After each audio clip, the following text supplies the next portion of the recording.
Gilbert Deleuze, on connaît tous le personnage, mais cette évidence de sa présence a fini par nous masquer qui il était vraiment et comment il a apporté au XXe siècle des choses décisives.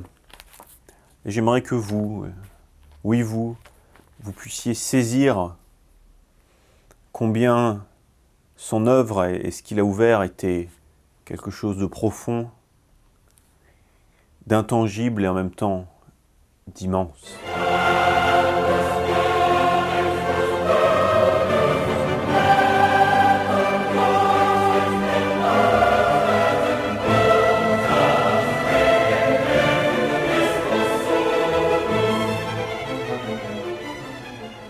Alors, dès 1923, il a des projets d'écriture très poussés.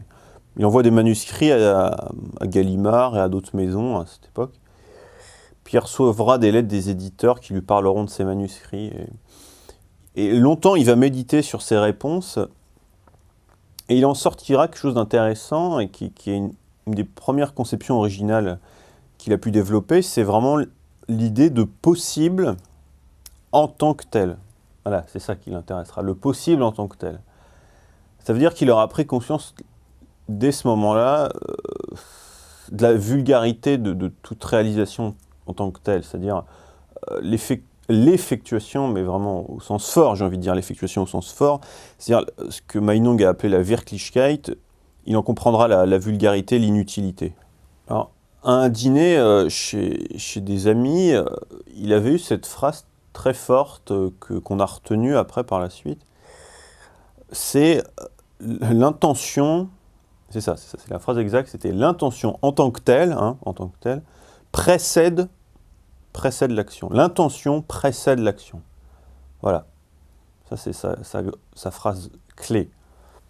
Donc, évidemment, là, on reconnaît tout de suite que Sartre, évidemment, refusera toujours de reconnaître, de ce point de vue-là, sa dette à l'égard de Deleuze, et se complaira donc dans la mauvaise foi, dans la dénégation, évidemment. C'est-à-dire que, bien sûr, il avait lu Sartre, les manuscrits de Deleuze, il les a eus entre les mains, et refusera toujours obstinément de dire qu'il les avait lus, même devant Merleau-Ponty, évidemment.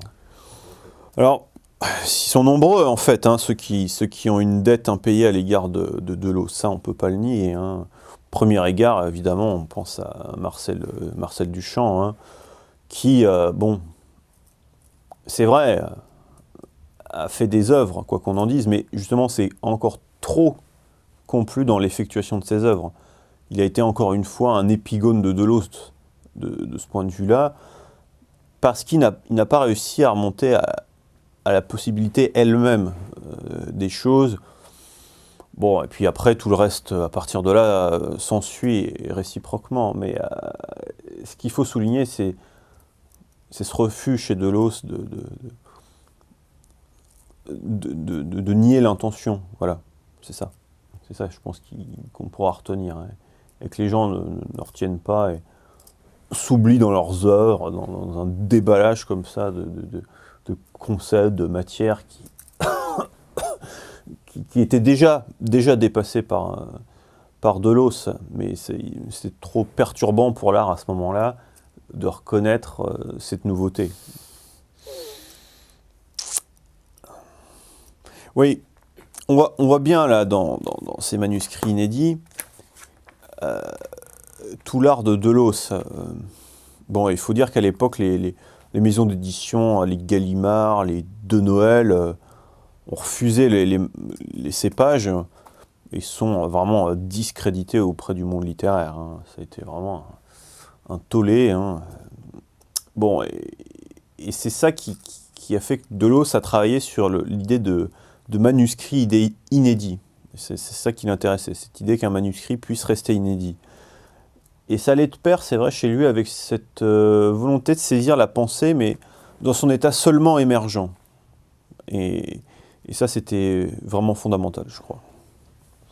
Alors, s'il fut bien le penseur que l'on sait, il fut aussi un homme du monde, qui a été reconnu internationalement pour ce qu'il était. Et par exemple, en 1959, il rencontre à New York Jacqueline Kennedy. C'est au MoMA, dans les couloirs du musée, il la rencontre. Et là, elle est avec des amis. On connaît bien sûr les relations entre Jacqueline et Delos. Et là, elle, superbe féminine, fin de l'ignorer. Par pudeur, parce qu'elle ne voulait pas que l'intimité de leur relation soit brisée. Mais lui, à ce moment-là, préférera aussi rester à l'arrière-plan, et il respectera cette volonté tacite de Jacqueline de garder une relation qui soit vraiment intime. Et Picasso, alors, qu'est-ce qu'il en est, vous allez me dire? Bah oui, Picasso, bien sûr, ça fait problème avec Delos. Mais ça fait problème, oui, mais d'accord, mais c'est le problème d'abord de Picasso. Pourquoi? Bah, c'est simple. En fait, l'œuvre de Picasso, oui, très bien. Bon. Mais la genèse même de l'œuvre de Picasso, elle est chez Delos. Voilà, c'est ça la différence. Non mais Heidegger, non, je veux dire, non, c'est ce que vous ne comprenez pas ou que vous ne voulez pas comprendre pour des raisons qui vous regardent, c'est qu'Heidegger, non. L'intentionnalité a été décrite par Delos dans des termes conceptuels clairs.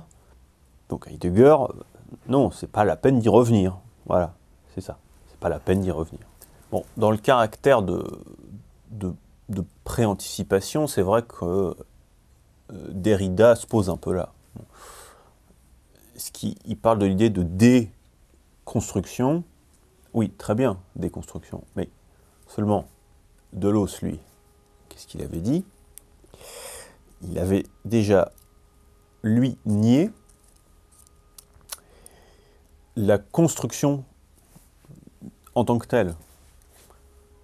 Donc, à partir de là, Derrida pourra être syncrétique autant qu'on veut, mais il n'échappera pas au piège d'un certain structuralisme. Sartre,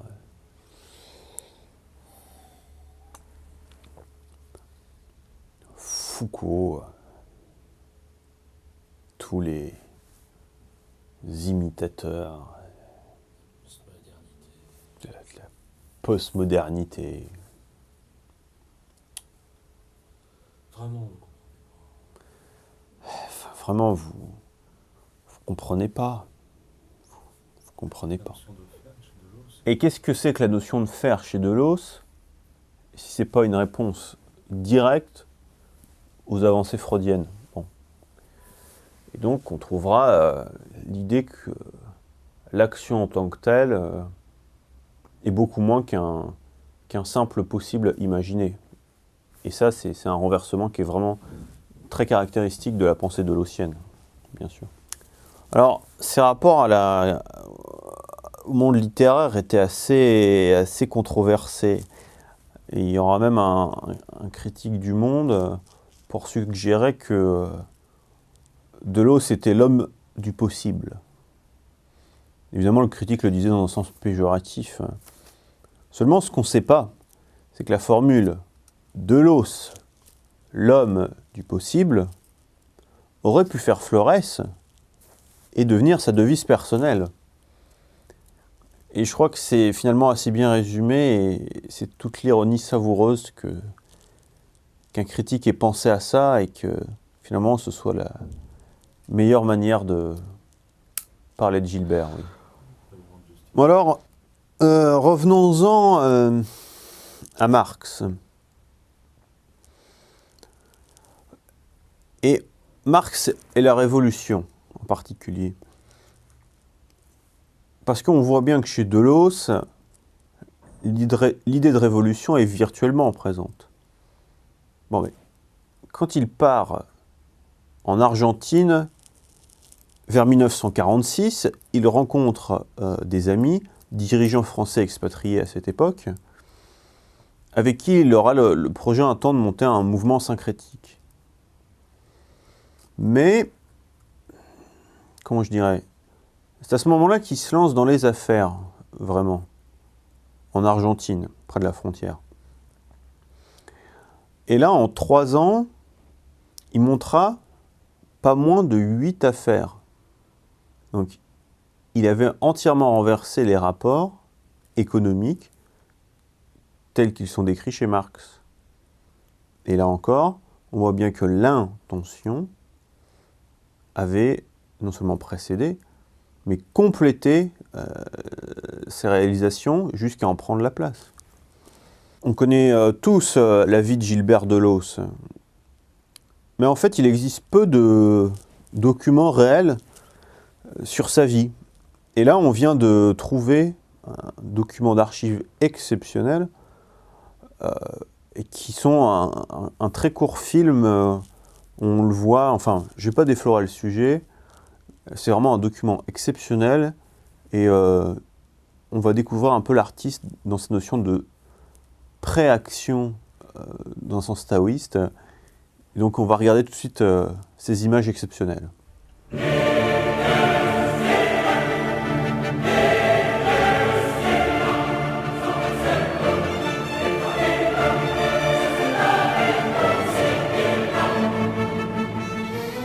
Il disait, l'art est comme un embryon. Il peut se développer ou non. Vilain petit canard peut devenir un beau cygne. Ou le vilain cygne redevenir un beau canard.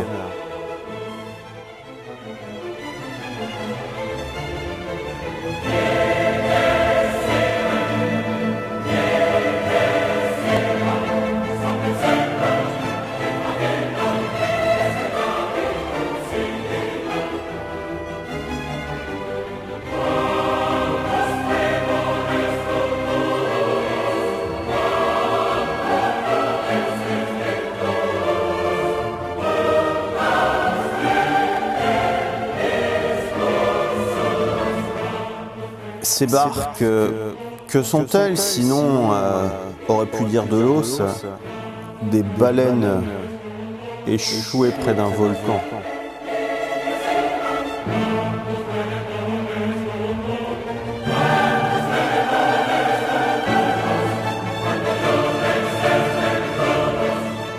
Et cet homme qui marche, et la blancheur de son écharpe, à l'image de la page blanche sur laquelle il inscrivit ses pas, lui qui disait souvent à ses amis, par confidence, « Nous aurions pu le faire ».